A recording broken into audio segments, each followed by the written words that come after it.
안녕하세요. 우리 헌법 시간입니다. 오늘이 종강이죠. 오늘 수업도 좀 제가 하고 그 다음에 시험에 대해서 조금 힌트 좀 드리고 그렇게 하겠습니다. 기도하겠습니다. 하나님 아버지 감사합니다.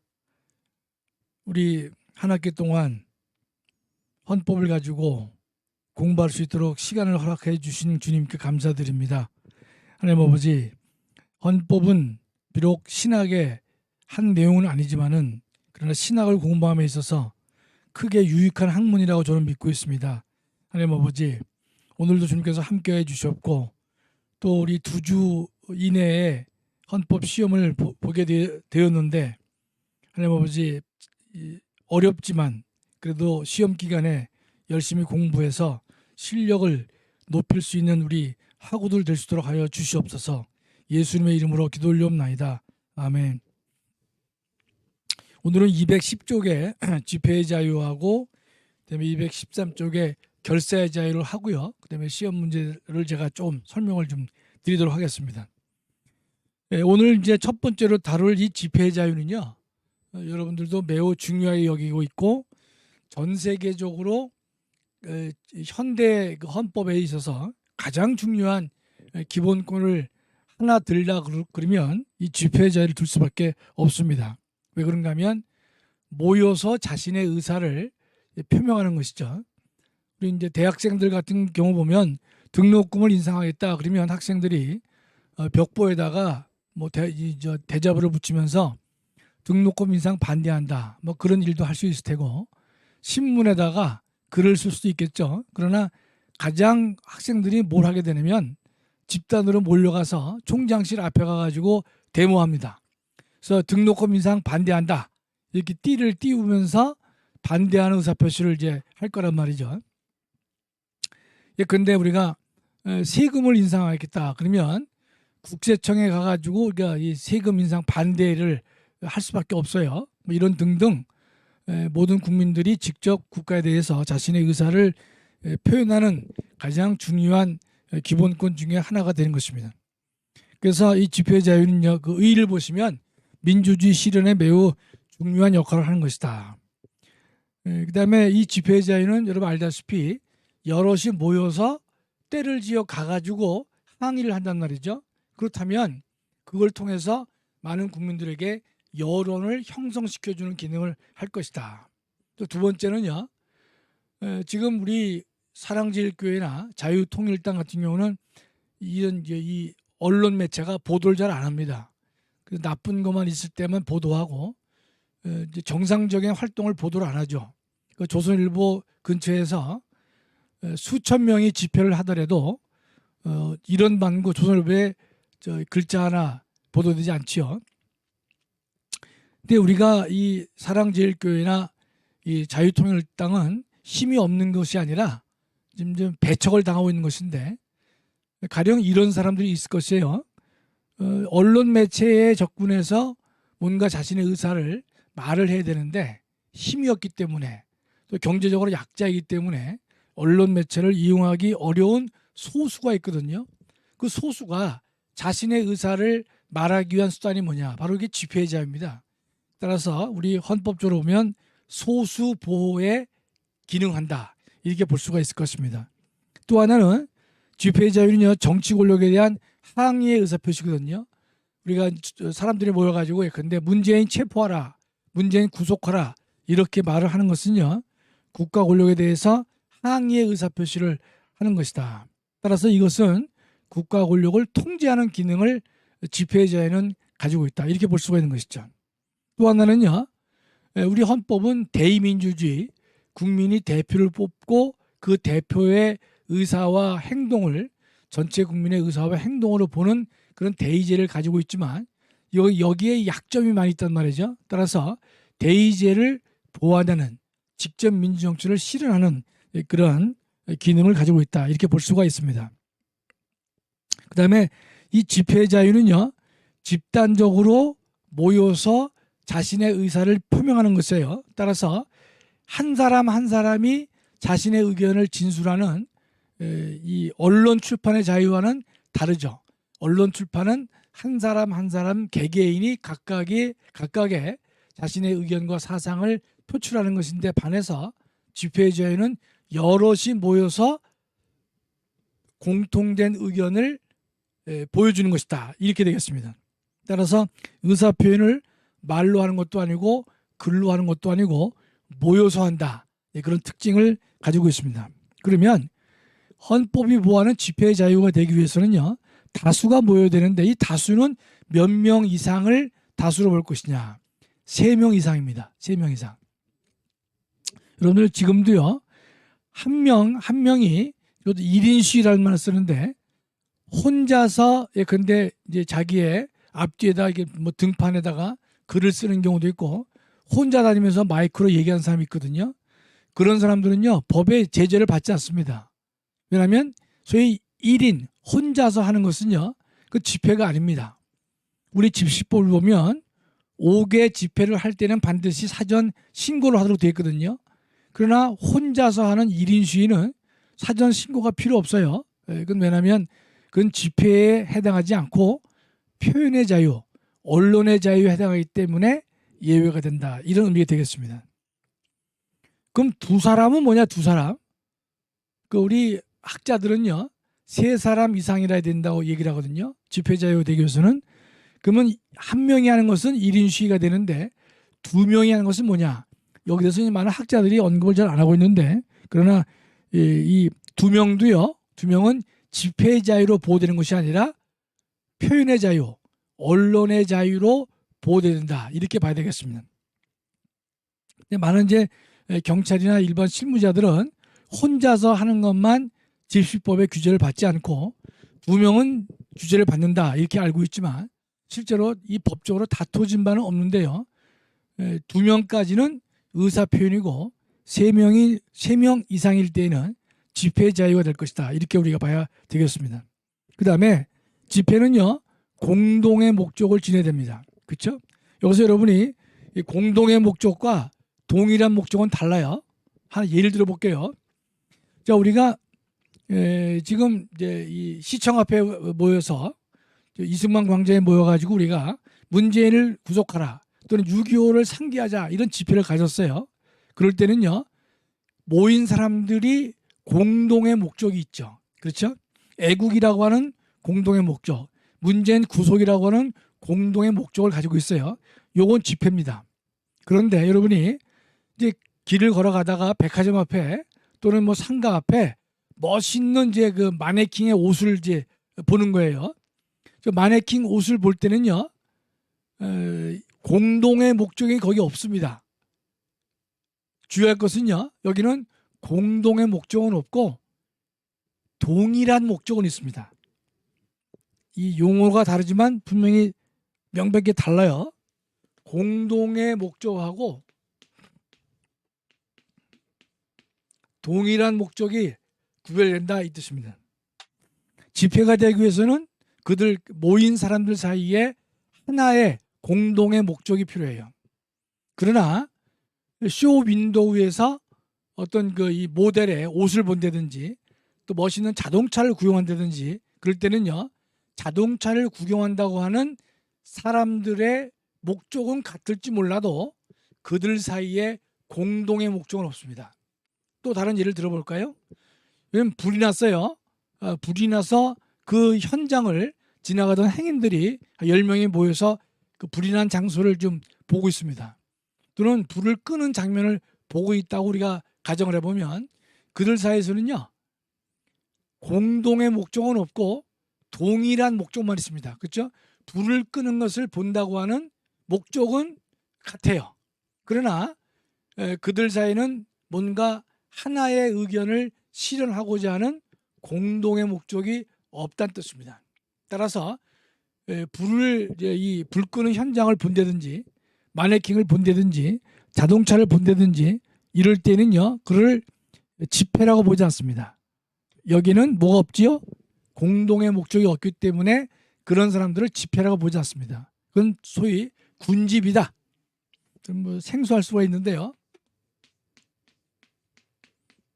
공동의 목적은 없고 동일한 목적만 있을 때는 군집이다. 이렇게 표현할 수가 있습니다. 그다음에 이제 우발적 집회라는 게 있어요. 우발적 집회. 여러분 좀 알아두셔야 돼요. 우발적 집회라는 게 있고 긴급 집회라는 게 있습니다. 긴급 집회. 지금 사람들이요, 외부에서 집회를 하려고 하면요, 3인 이상이 공동의 의사표시를 하려고 하면 반드시 48시간 전에 경찰서장에 가서 신고하도록 했습니다. 이런 제도를 왜 뒀을까요? 이것은요, 우연하게 A란 장소, 그 삼성이라고 하는 큰 삼성 회사 앞에서 우리가 이제 집회를 하려고 한단 말이죠. 근데 집회를 하려고 하는 사람이 여럿 있을 수 있지 않습니까? 그 오전 10시, 내일 오전 10시 삼성 본관 앞에서 집회를 하려고 하는 팀들이 여러 팀이 있을 수가 있어요. 그럴 때 미리 신고하지 않으면요, 가서 내가 하기로 했는데 서로 다툴 수 있단 말이죠. 따라서 그런 다툼을 방지하기 위해서 어떤 조치를 취하는가 하면 미리 신고를 하도록 했습니다. 그래서 5개 장소는 반드시 신고를 원칙으로 해요. 그래서 먼저 신고한 사람의 집회를 허락해 줍니다. 그런데 이런 집회가 있을 수 있죠. 자, 이제 그 원자력에 관련된 공청회를 열었습니다. 공청회를 열었는데 공청회에서 한 100명이 참석을 했어요. 참석했는데 말하는 걸 가만히 들어보니까, 정부 측 얘기를 들어보니까 그 참석한 사람들의 한 20, 30명들에게 열받는 발언을 하는 거예요. 그러니까 우리는 이 공청회 취지에 반대한다. 그래가지고 튀어나와가지고 그 공청회 장소 앞에서 시위합니다. 이런 공청회 반대한다. 자, 그러면 이게 일종의 5개 집회죠. 5개 집회인데 5개 집회 하려면 48시간 전에 신고를 해야 되겠죠. 그런데 이런 경우는요, 공청회를 듣다가 열받아서 나와가지고 지금 데모를 한단 말이죠. 이럴 때는요, 이게 48시간 전에 신고할 수가 없잖아요. 그렇죠? 그랬는데 이걸 가지고 야, 니네 이 집회는 48시간 전에 신고를 하지 않았기 때문에 집시법 위반으로서 불법이다, 위법이다 라고 할 수 있느냐? 할 수 없다는 겁니다. 그걸 하게 되면요, 집회 자유를 둔 취지에 반하는 것이에요. 따라서 이럴 때는요, 48시간 전에 신고를 못했다 하더라도 이건 처벌되지 않는다, 이런 뜻입니다. 그런 집회를 우발적 집회라고 하는 것입니다. 이것은 계획된 집회가 아니기 때문에 계획된 집회에 적용되는 신고 의무가 면제되는 것이다.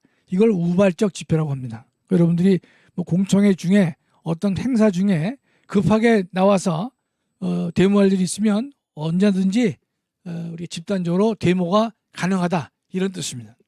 두 번째는 긴급 집회가 있어요.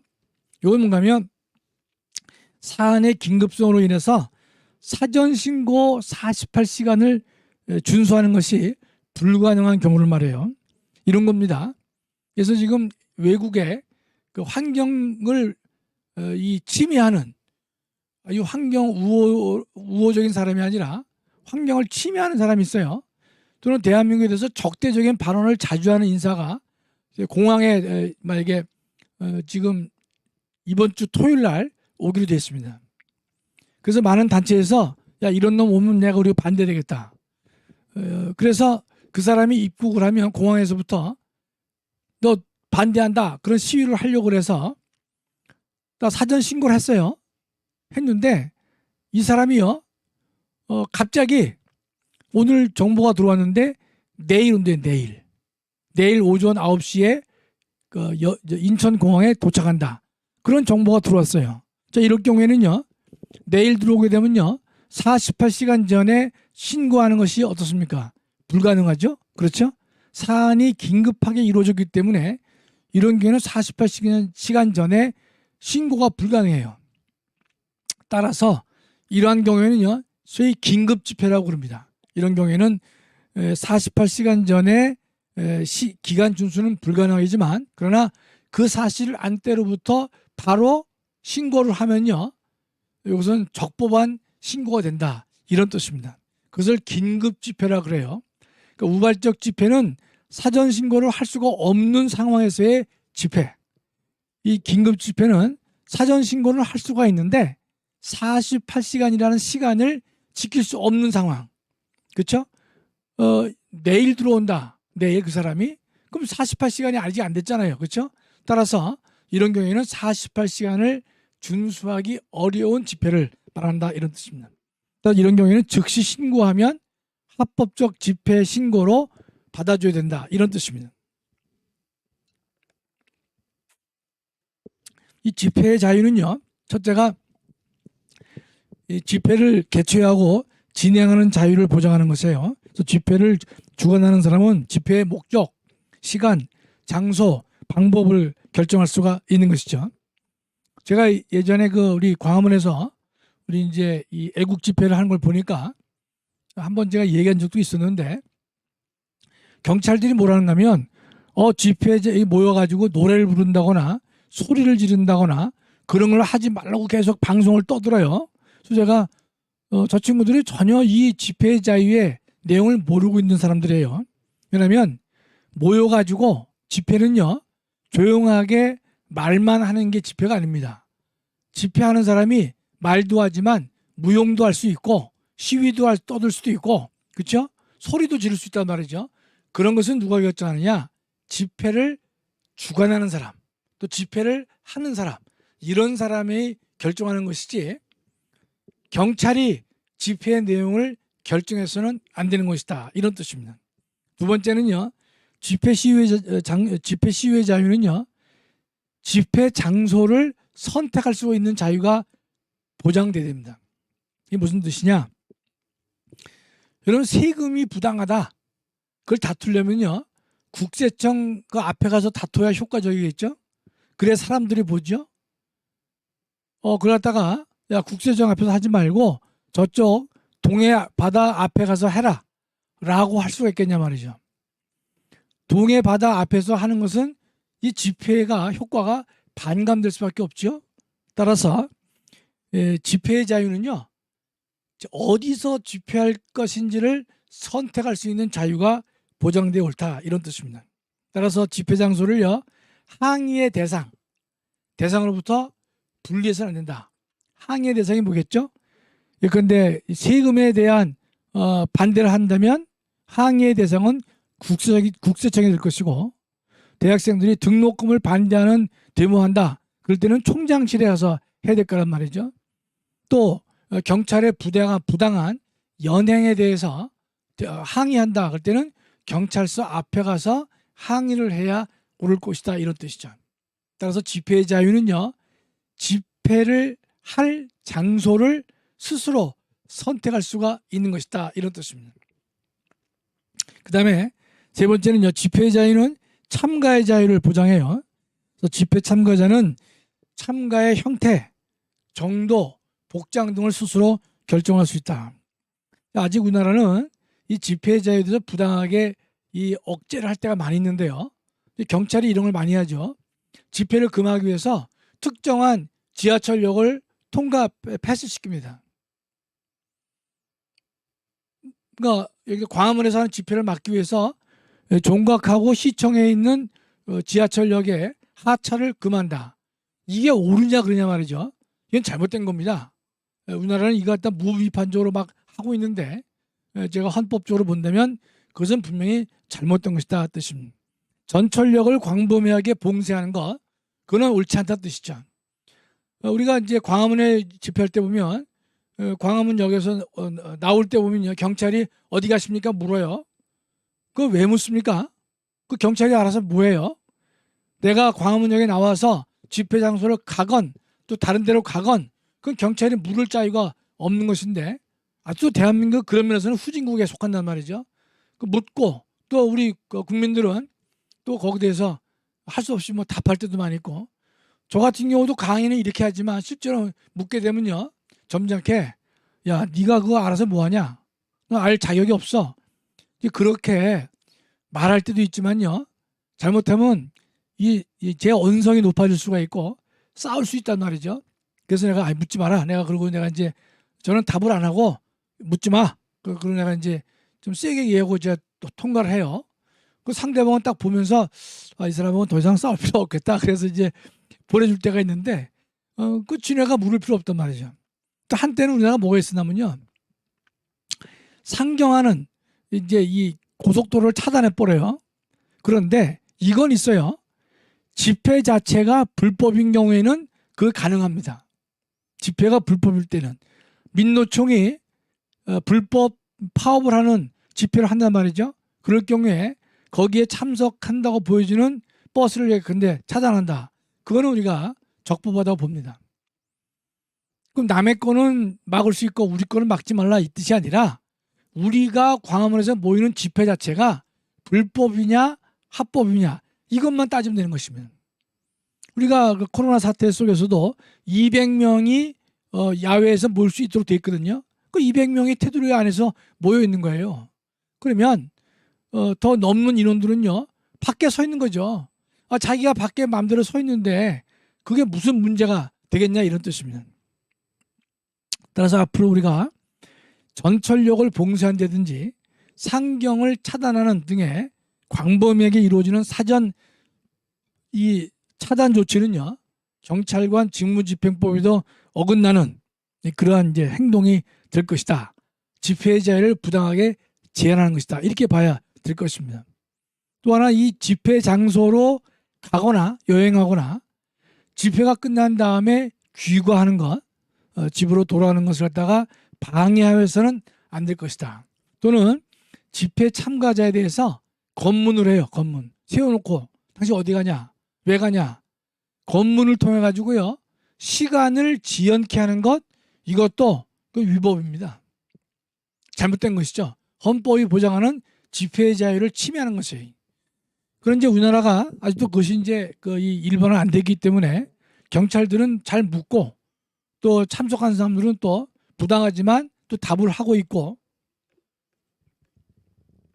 이렇게 좀 엉망인 상태가 지금 현재 되어 있습니다. 또 하나는요, 국가가 그 개인의 저 사람이 저 집회에 참석하는지 안 하는지를 몰래 감시하는 경우가 있어요. 감시해서 그에 관한 정보를 수집합니다. 정보를 수집하니까 그 집회에 참석하는 사람들이 어떻습니까? 아니, 그럼 저 정보 수집한다는데 가지 말아야지. 참가 의사를 약화시켜요. 그래서 집회 참가를 포기하게 되는 경우가 있단 말이죠. 그런 것들도 엄격하게 집회 자유에 대한 침해다 이렇게 봐야 되는 것입니다. 제가 책에다 다 썼습니다. 예, 틀렸으면 이런 내용을 제가 쓰지 않았을 것이에요. 그 다음에 5개 집회나 시위를 하려는 사람들은요. 언제 어디서 그다음에 연락 책임자가 누구이고 이 집회를 누가 주최한다 그런 것들을 기재한 신고서를요 720시간부터 48시간 전에 관할 경찰서장에게 제출해야 됩니다. 여기서 여러분이 알아두실 것은요 48시간 전, 옛날에는 48시간 전이라고 되어 있거든요. 근데 지금은 720일부터 시간부터 48시간이 돼 있어요. 이건 이제 우리가 날로 표시한다면요 30일이죠, 그렇죠? 30일 전부터 이틀 전까지. 옛날에는 이틀 전에 신고하도록 했어요. 이걸 왜 720시간을 넣느냐? 그것은요. 이 720시간을 안 넣으면요. 1년 전, 2년 전, 3년 전에 특정 장소를 어떻습니까? 강제 점거하기 위해서 사실상 독점하기 위해서 집회 신고를 다 내놓습니다. 1년 전부터. 그러면 정작 집회를 하려고 하는 사람은요. 이미 집회 신고가 돼 있어가지고 집회를 못하는 경우가 많이 있단 말이죠. 그래서 이 집회의 신고를 남용하는 것을 억제하기 위해서 맥시멈을 정했습니다. 그러니까 한 달 전까지만 유효합니다. 그러니까 2달 전, 석 달 전에 집회 신고를 한 것은 그것은 이 효력이 없다 이런 뜻입니다. 그것은 과거에 1년, 2년 전부터 그 장소를 선점해 가지고 그 이제 집회를 독점하려고 하는 그런 사람들이 있었기 때문에 이것으로부터 모든 국민에게 집회의 자유를 돌려주기 위해서 그런 것이다 이런 뜻입니다. 그다음에 이 집회의 자유도 제한이 가능한데요. 우리 헌법재판소는요 외교기관, 국회의사당, 법원 인근의 집회를 과거에 금지했거든요. 100m 이내에서의 국회의사당, 또 법원, 또 외교기관에서는 100m 이내의 집회를 금지했어요. 그럴 때 이제 헌재가 처음에는 이걸 합법으로 봤는데 그 다음에 한 10년 지나서 이 헌재가요 이 규정을 위헌이라고 했습니다. 왜냐? 자, 외교기관 그러면요. 예컨대 이제 주한 미국 대사관을 이제 보잔 말이죠. 보면 대사관 근처에서 이 100m 이내에서는 집회를 못하게 했어요. 그런데 거기는 여타의 다른 기관들이 많이 있거든요. 그러니까 100m 이내에 대해서 무조건 집회를 금하게 하다 보니까 다른 집회도 이제 못하는 거예요. 이게 무슨 말인가면 자, 대사관에서 100m 거리를 띄우다 보니까요. 100m 거리 안에 있는 경찰서가 있다. 그럼 경찰서에 가서 데모하려고 해도 데모를 못합니다. 왜냐하면 대사관으로부터 100m 거리 내에 항의의 대상이 있기 때문에 못하는 거예요. 이건 상당히 문제가 있기 때문에 그래서 어떻게 이제 이걸 법을 바꿨냐면요. 외교기관이다. 그럴 때는 공휴일에 이 공휴일에는요. 외교관 근처에서 데모가 가능합니다. 그 다음에 외교관 자체를 직접 대상으로 하지 않는 경우에는 100m 범위 내에 있는 다른 관청에 대해서도 데모나 또 시위를 할 수 있다. 그런 뜻입니다. 그래서 지금도 국회 앞에서 데모가 오면 안 되느냐? 됩니다. 소규모로 한다든지 폐회 중에 한다든지 대규모 집회가 아닌 경우에는 국회 앞에서도 집회가 가능합니다. 또 법원도 가능해요. 소규모라든지 대규모로 진행되지 않을 경우 그 법원에서 100m 거리 제한을 두니까요. 우리나라는 법원하고 검찰청이 붙어 있거든요. 붙어 있다 보니까 검찰청 앞에서 데모를 하려고 해도 법원으로부터 100m 거리 제한에 포함되기 때문에 못하는 경우가 있단 말이죠. 야, 이것은 잘못된 것이다. 그래서 헌재가 그걸 위헌을 내렸기 때문에 지금은요. 법원이건 국회건 외교 사절 기관이건 간에 100m 이내에서 소규모 집회는 가능하다. 그 다음에 뭐 공휴일이나 폐회 중에도 가능하다. 또 대규모 집회가 아닌 한 가능하다. 이렇게 제한을 풀어놓은 것입니다. 그건 뭐 상당히 올바른 해석이다. 이렇게 볼 수밖에 없는 것이죠. 자, 두 번째 결사의 자유로 가겠습니다. 집회 자유가 가장 중요하죠. 결사의 자유는 그렇게 뭐 이 비중이 크진 않습니다.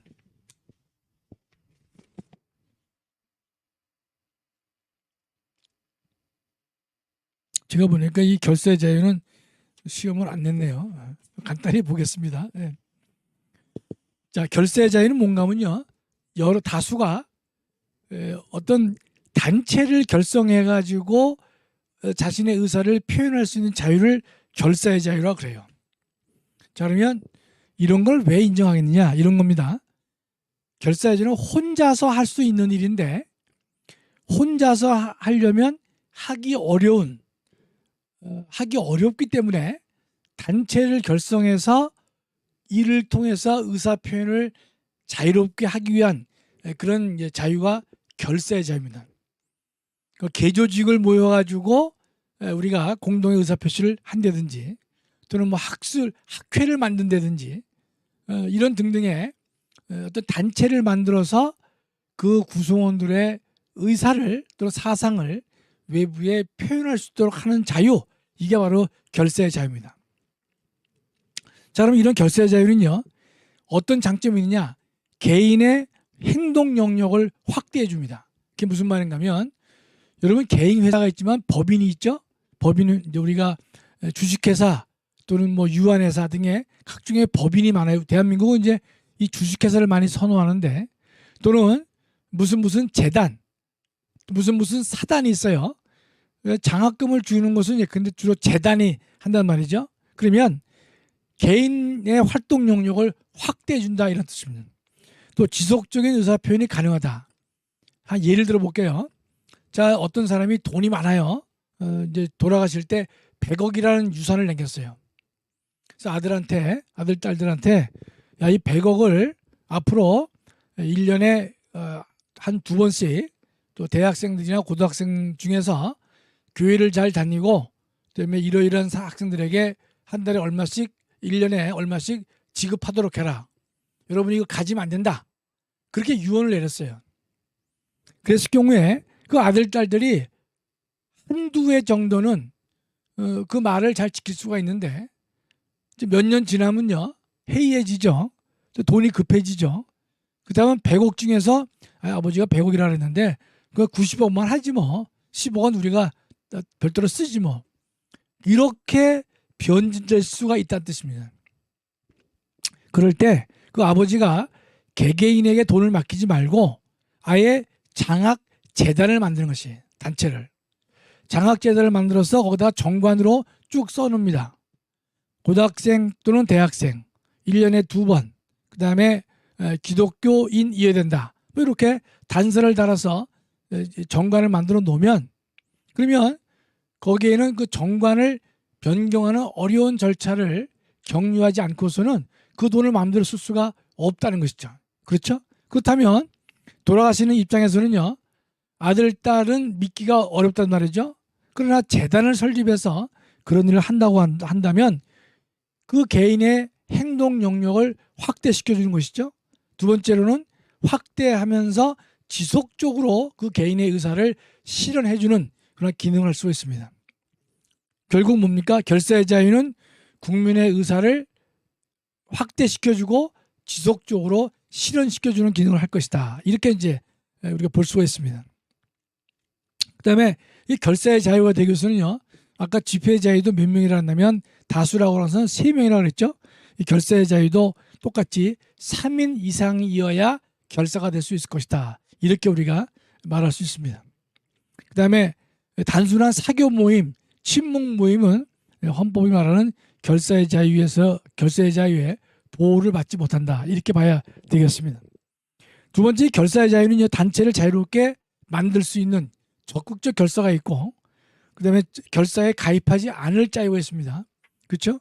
어떤 사람들은 우리가 이런 단체를 만든다. 뭐 대국보를 만들었다. 그럴 경우에 거기에 가입을 적극적으로 하려는 사람도 있지만 가입했다가 난 싫다. 탈퇴하고 싶은 사람도 있겠죠. 그럴 경우에 탈퇴의 자유를 보장할 수 있다. 이런 뜻입니다. 그 다음에 이 결사의 자유는요. 한 사람 한 사람의 결사의 자유도 보장하지만 이제 5사람이 단체를 만들었어요. 단체를 만들면 만들어진 결사, 단체 그 자체도 또 다른 결사의 자유를 향유할 수 있다. 이런 뜻입니다.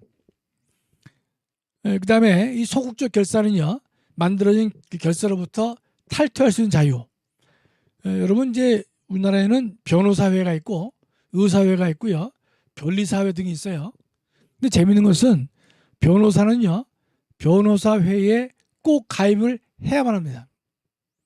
가입하지 않으면 변호사 활동을 하지 못해요.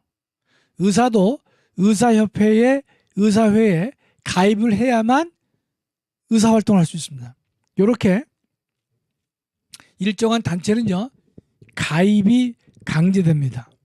이 가입을 강제하는 것이 과연 옳으냐 그러냐. 나 싫다. 나 변호사회에 나 가입하지 않겠다.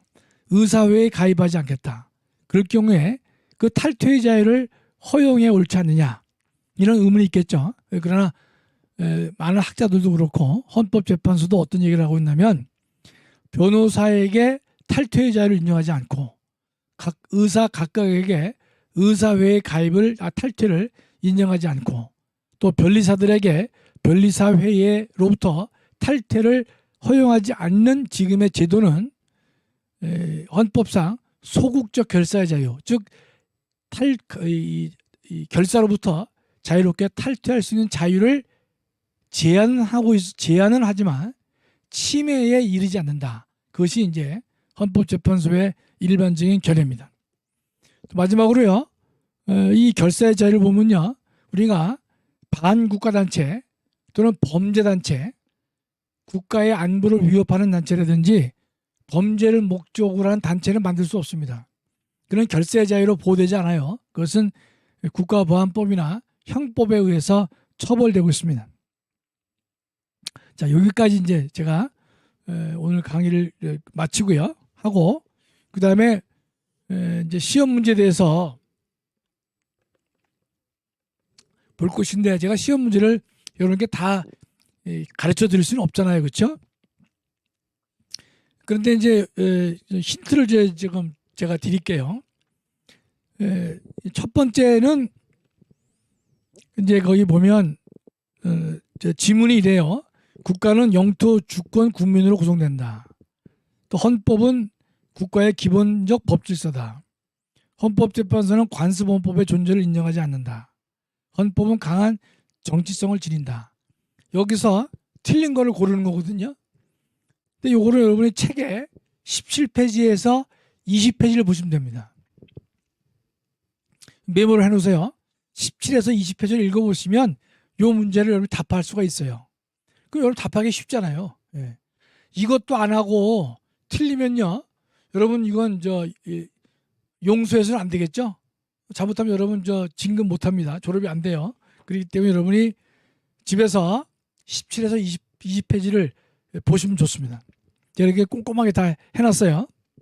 그 다음에 두 번째 문제는요, 대한민국 헌법은 1948년 7월 17일 날 제정되었다. 2번, 1919년 3.1운동은 아무런 성과도 없이 실패했다. 3번, 제2차 세계대전의 승전국들이 조선을 정리한 국제약속은 모스크바 외상회의였다. 4번, 1947년 유엔 총회는 한반도에 남북한 총선거를 실시할 것을 결의했다. 요것도요, 여러분이 헌법의 제 책에 24에서 37을 읽어보시면 됩니다.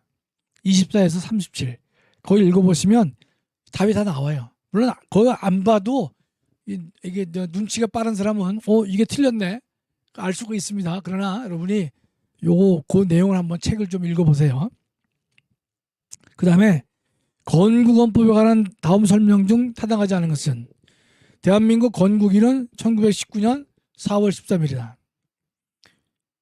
건국헌법은 여성에게 참정권을 인정했다. 건국헌법은 자유민주주의를 채택하였다.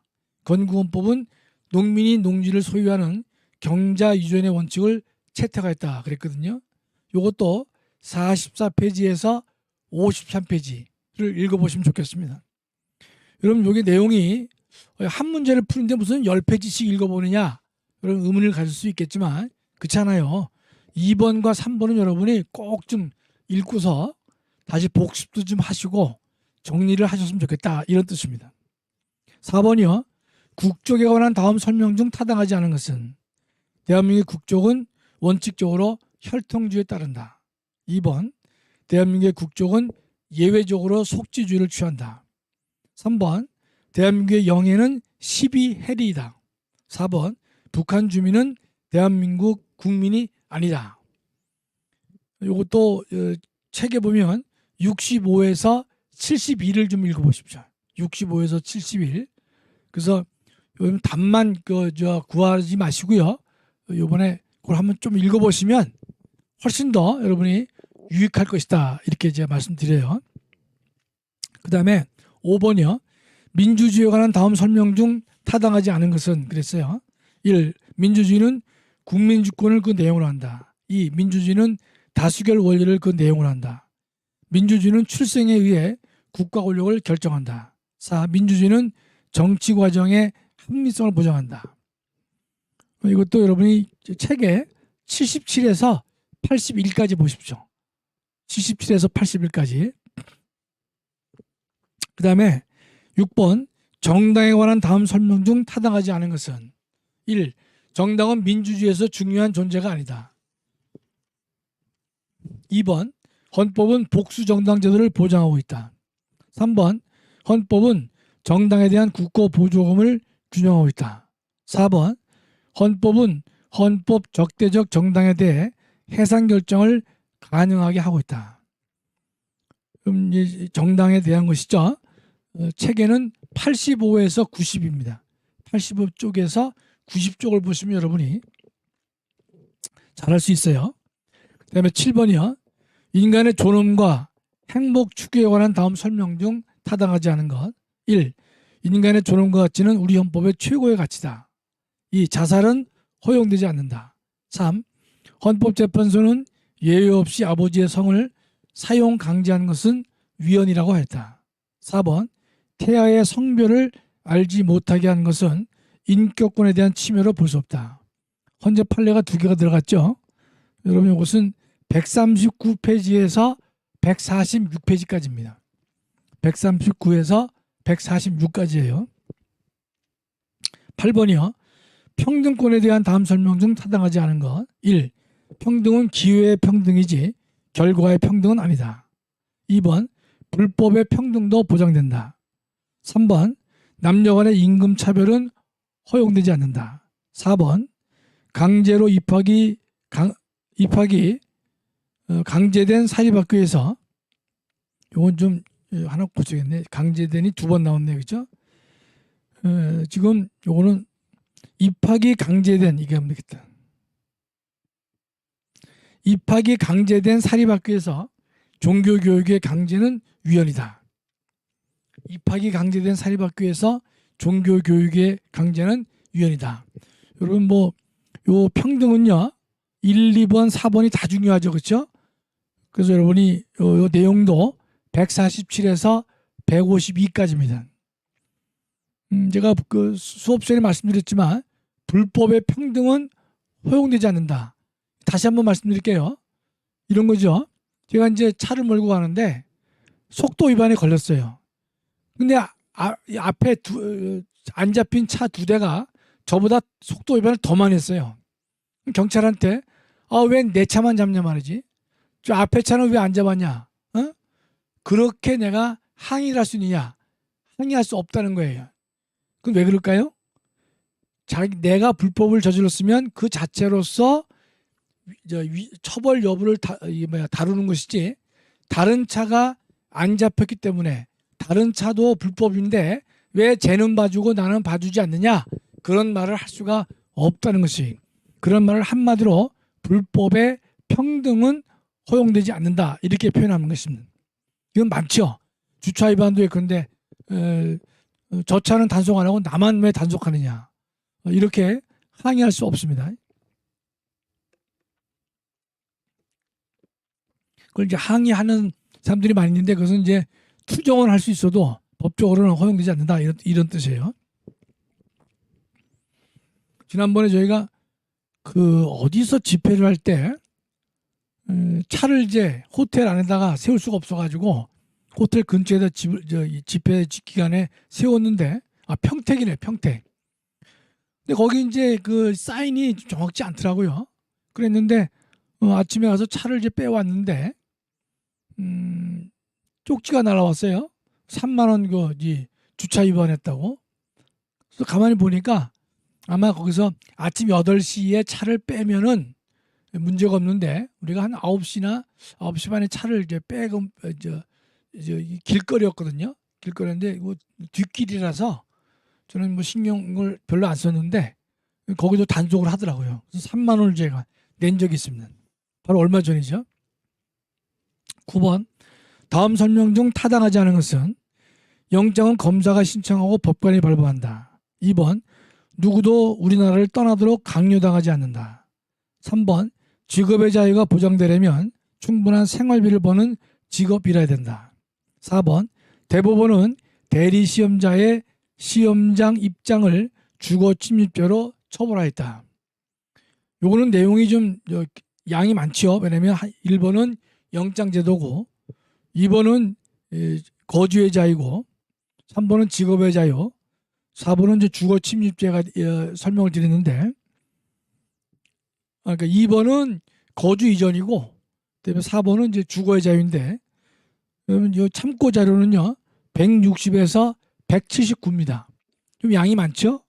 한 문제지만 양이 많은 이유는 영장주의와 그다음에 거주 이전과 직업의 자유와 주거의 자유에서 각각 지문을 하나씩 뽑았기 때문에 그런 것인데, 여러분이 참고로 좀 해주세요. 그다음에 10번이요. 기독교인을 가려내기 위한 십자가 밟기는 양심의 자유에 대한 침해다. 2번. 양심적 집중 거부를 불허하는 것은 양심의 자유에 대한 침해로 보아야 한다. 3번 상업적 광고는 표현의 자유의 대상이 될 수 없다. 4번 언론 출판에 대한 검열을 허용하지 않는다. 이것은 지금 185쪽에서 210쪽까지입니다. 이것도 좀 양이 많은 것은 1번과 2번은 양심의 자유와 종교의 자유에 관한 것이고 3번은 표현의 자유, 4번도 표현의 자유죠. 그렇기 때문에 그 양이 많아서 그런 것인데 여러분이 180조에서 210조까지 한번 쭉 읽어보시면서 이제 이 정리를 했으면 좋겠습니다. 제가 보니까 이 집회의 자유와 오늘 공부한 집회의 자유와 결사의 자유는 이 시험 대상에서 제가 출제해서 빠졌네 보니까 빠지다 보니까 여러분 이제 이 집회의 자유를 제가 하나 넣어야 되는데 아쉽네 보니까 그렇다고 뭐 11문제 낼 수도 없는 것이고 그래서 전 문제를 쉽게 내달라고 그래서 쉽게 냈습니다. 냈는데 그래도 여러 가지 뭐 어려움이 많은 것 같아요. 여러분이 그러나 제가 이 참고할 수 있는 책의 그 범위를 제가 자세하게 지적을 해드렸으니까 여러분이 꼭 좀 한번 보시고 거기서 이제 답을 체크한 다음에 거의 이것은 뭐 저는 뭐 90점 이상 다 맞을 수 있다 생각해요. 책에다 나와 있는 것이기 때문에 여러분이 한 분도 제 시험을 본다거나 그러한 이제 우울을 좀 범하지 않았으면 좋겠습니다.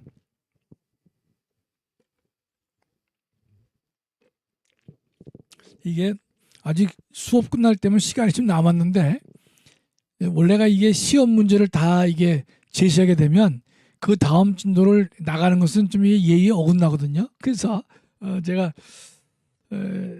이제 그냥 뭐 이 수업을 좀 마칠까 그러는데 여러분들 하여튼 한 학기 고생 많이 하셨고요.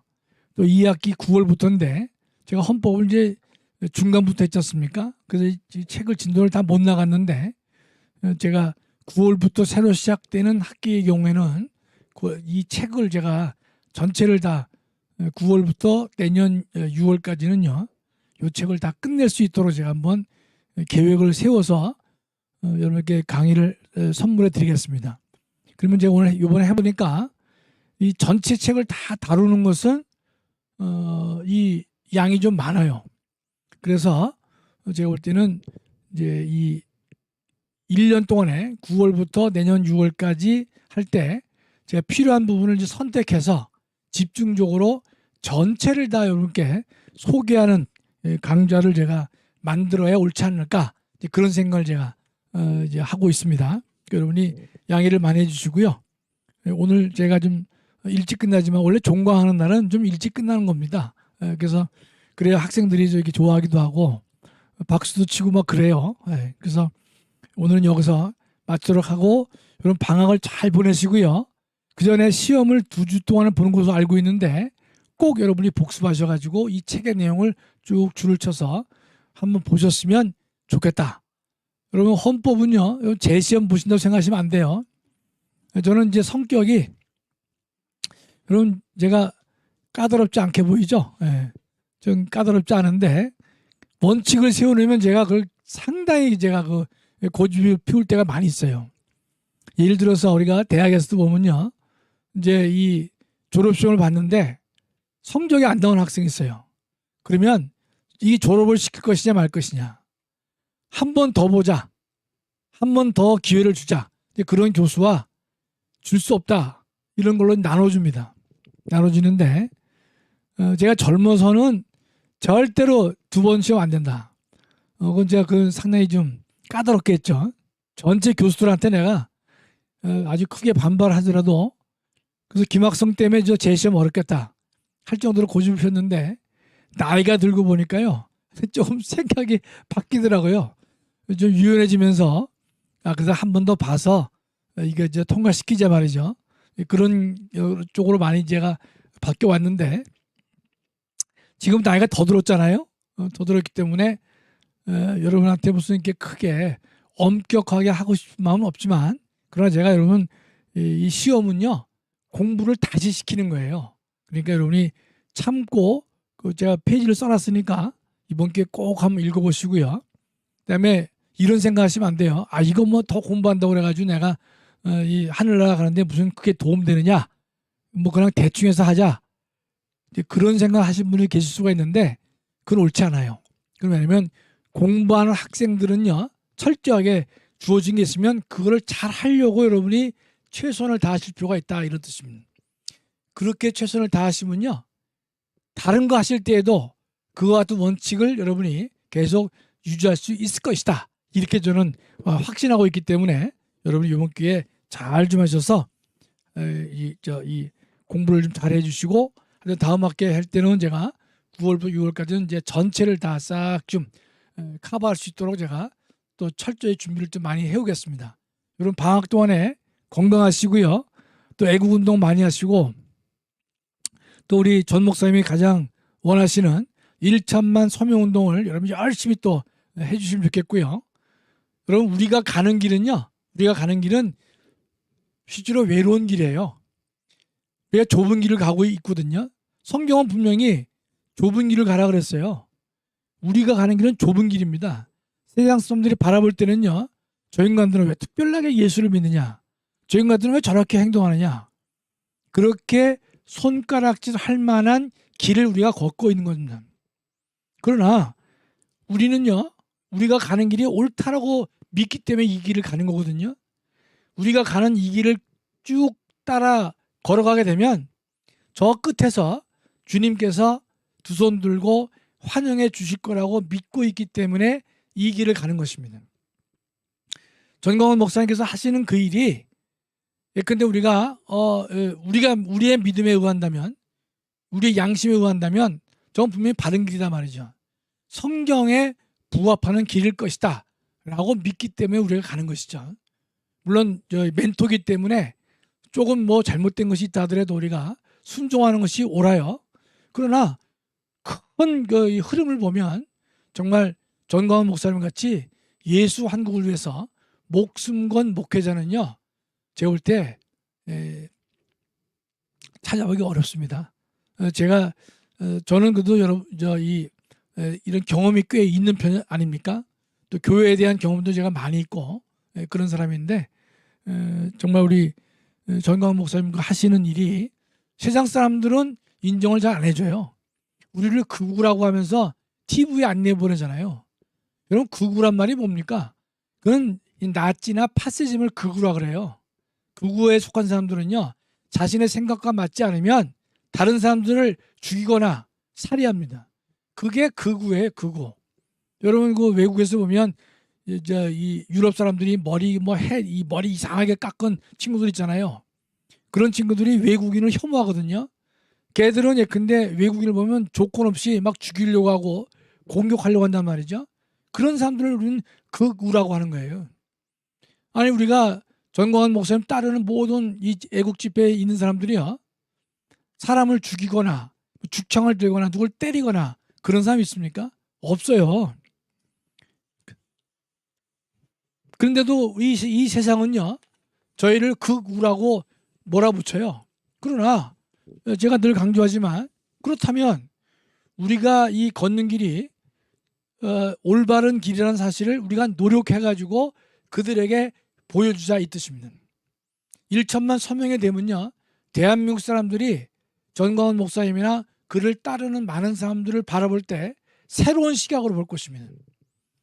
어쩌면 야 대단하다, 우리는 그런 시각을 만들어낼 의무가 있다, 저는 그런 생각을 합니다.